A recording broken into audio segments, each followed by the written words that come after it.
The Chesterwood Baptist Church Youth Group has been partnering with a local charity, A Home for Heroes, for the last 5 months, helping build 12 by 20-foot tiny homes for homeless veterans. Veteran Service Representative Michelle Bibbs knows just how big of an impact these tiny homes are making. There's so many veterans who still are not knowledgeable on what they're entitled to. So yes, any program that's put in place to assist is much needed.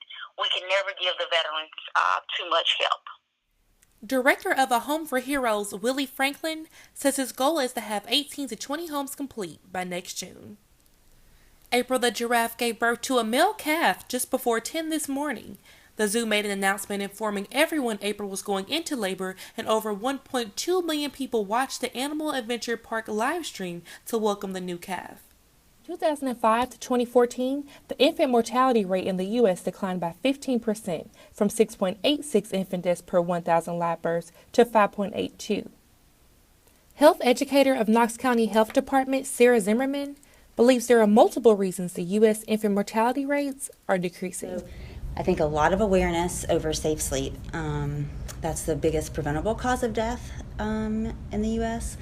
And then obviously advances in medicine, prenatal care is huge. People are getting earlier access and more consistent prenatal care. The U.S. Centers for Disease Control and Prevention offer many ways to help prevent infant deaths.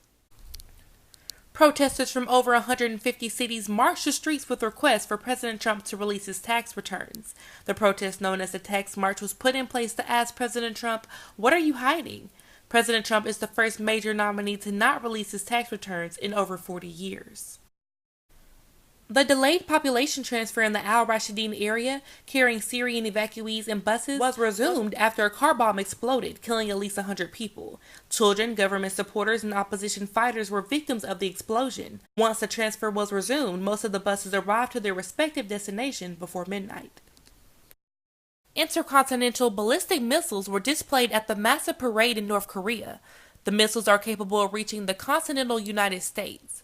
Additionally, solid fuel missiles were also seen. A close aide to Kim Jong-un, Cha Rong-ae, gave a speech at the parade informing everyone that the country is ready to defend themselves with any threat posed by the United States.